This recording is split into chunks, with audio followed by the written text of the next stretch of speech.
Kaya dapat i-double check mo sila. Sige. Paano ko sila?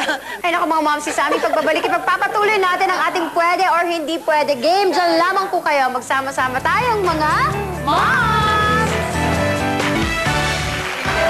Okay, pagpatuloy natin ang pwede at di pwede game. Naprapraning na si Ma'am Silan. Ayan. Para, ayan, pwede o hindi pwede. Para maging cool, okay ang magbisyo paminsan-minsan. Magpapakaweng-weng sa alak, sumubok ng konting pa-chonky-chonky. Magkasino, ang pangit, ano? Magkasino, lalo kung may pera. Lalo na kung pera ng iba ang gagamitin mo. Oo, di ba? Walang kawalan. Pwede o hindi pwede? Momsi, parang hindi bagay sa'yo, Chonky. Hindi bagay. Hindi pwede. Hindi pwede. Una-una, tanggapin mo, kung hindi ka cool, hindi ka talaga cool. Ano gawin mo? Diba? Mas masakit sabihin na trying hard ka. Diba? So, tsaka, it doesn't make you who you are. Kasi ang ginagawa mo lang, ginagawa mo lang yun, gumagaya ka lang ng gumagaya, dahil no, dong. There's so many ways to be cool naman din. Without a chonk. Yeah, without a chonky. If you're not cool, You're hot. yes, July. Hindi pwede for me kasi I think being cool is just being unique. Nax! Okay. Kasi if you're one of a kind, if you don't smoke and you don't drink, so parang sa grupo parang you're weird. Diba? Mas mapapansin ka. Ako, I don't smoke. Pero I do drink. Pero hindi ko siya ginagawa para maging cool. Proud nga ako na dork ako. Alam mo yun, yung hindi ako cool, yung mukha akong sira, gano'n. Hindi naman! Oy, Proud in ako. fairness, Find you cool. nagdadala ng So, pagkain parang yan. cool daw. Oh, you're cool! Yeah. They have no car. Cool yan.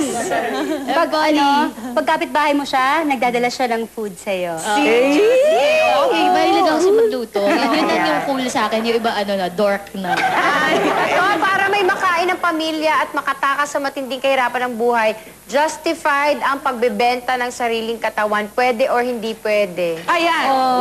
Focus ako. Bakit talaga pwede talaga, Tuesday? Parang wala naman kasi bibili, di ba? Pag ako nagbata, lalangawin lang ako kung ihahay ko yung sarili. Excuse me, bilhin niyo ako. Ano kaya yun? Excuse me. Okay lang, pwede. Discounted. Then, buy one, take one. Discounted na. Ako, hindi pwede kasi maraming paraan. Lalo na kung masipag ka lang at gusto mong magsipag. I think yung pagpasensya na ho sa mga, yun man ang ginagawa, I think it's the easiest way. And it's not the right way. It's the easiest way. And it's sad kasi siya na yung number 2 na cause ng after gun smuggling. So, Ikaw ba tatakbo ka ba? Hindi. Ha? Meron doon, nagpapadya eh. Hindi, ano lang, nagkakaroon lang. Hindi kasi, di ba, sa sobrang, parang init na init ako. May realization. Hindi, sa sobrang, hindi, di ba, kung napapanood nyo naman sa TV, yung mga nangyayari sa atin, parang nakaka-disappoint na. Kasi lalo na may anak ako, di ba, may anak tayo, parang, ano nang, pag lumaki sila, ano nang nangyayari sa kanila? Ano nang maabutan nila? Lahat tayo, ganon? Actually, Masama. Parang, we should start. I mean, I'm sure years ago, yun na din ang sinasabi ng mga magulang natin. But, we should start somewhere. Pwede ka magkonsehal muna. Try mo. Muna ka mag-start. Pwede July. bang guidance counselor? Ano ba yun? Let me explain first before I put my answer out. Okay. Technically in showbiz, ang katawan natin at ang looks natin ang ating Binibenta. puhunan. So I'm saying pwede because ang pag-aartista, hindi naman kailangan na magkaroon ka ng degree or whatever. Basta you take good care of yourself and you look like you could be a role May model. talent. Ano ba yun? And talent, of course. But at the end of the day, Gabi na. At the end of the day, Pagod na ako. Kaya naman. 2010 natin. I'm just teasing you.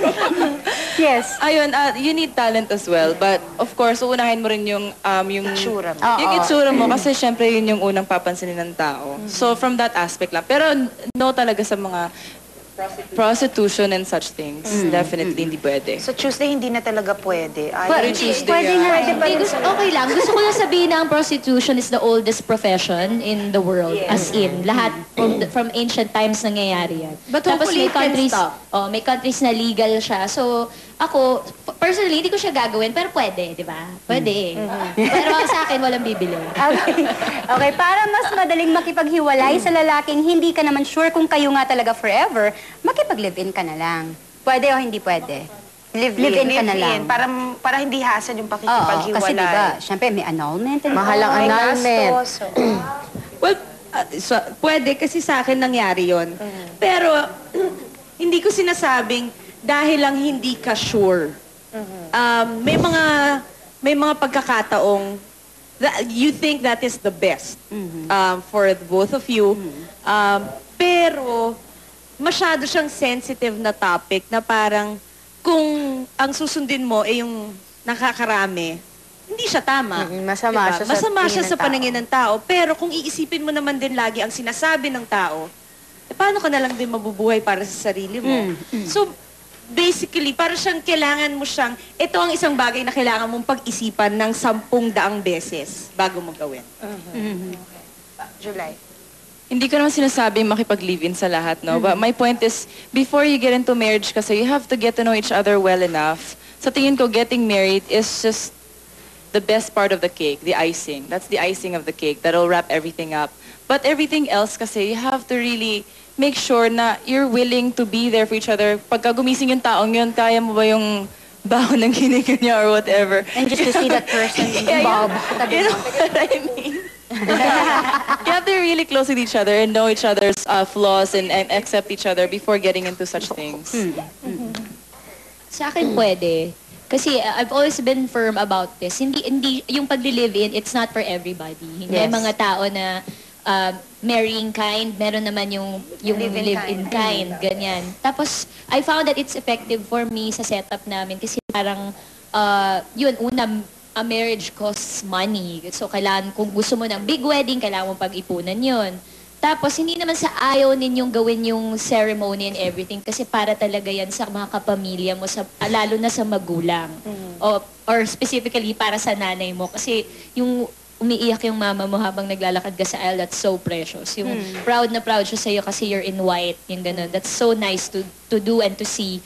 Pero yung mamumuhay ka na with somebody, create a life with somebody, that's totally a different issue. Kailangan ready ka spiritually, mentally, financially. So, yung live-in setup, it's actually a great training ground. Ayan, parang mga sundalo tayo.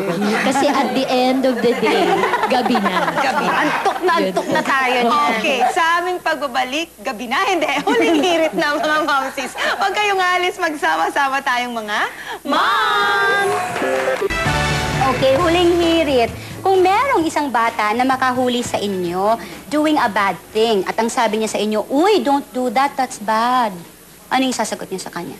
I know. Sinabi mo talaga, no, this is good, gano'n. Hindi, depende kung ano yung nahuli sa'yo. Okay. Depende rin on how you would explain it to. Pero kasi pag bata, hindi naman niya maiintindihan. Hindi sa minamalit ko yung bata. It's how you explain it. Why you did it. From the time na why you thought of doing it, hanggang sa nung ginawa mo na at nung nahuli ka niya. Kailangan buo yung explanation para may intindihan niya kung bakit siya tama para sa'yo at bakit siya mali para sa kanya. Okay. Masyado siyang malalim na parang mahirap kasi rin pag bata na yung nakahuli. Kasi nga, parang lalo na sa mga anak natin, di ba? Ayaw mo namang gawin ng mga anak mo yung ayaw mo talaga. But, it happens. So, kailangan lang talaga ng matinding explanasyon, Yes. komunikasyon, pag-iintindi, Guidance. at saka yung Gabay. pasensya na pag-explain mo sa bata. Kasi ang bata ay bata, di ba? Makulit, matanong. Hindi siya matanda. Hindi siya matanda. Kasi bata. Kasi bata siya. July. Ako, before nahuli na ako, yung mga expression ko nga na bad words. Tita Juliana, don't say that, that's bad. Naganon ako once. Parang ako naman, as much as I wanna tell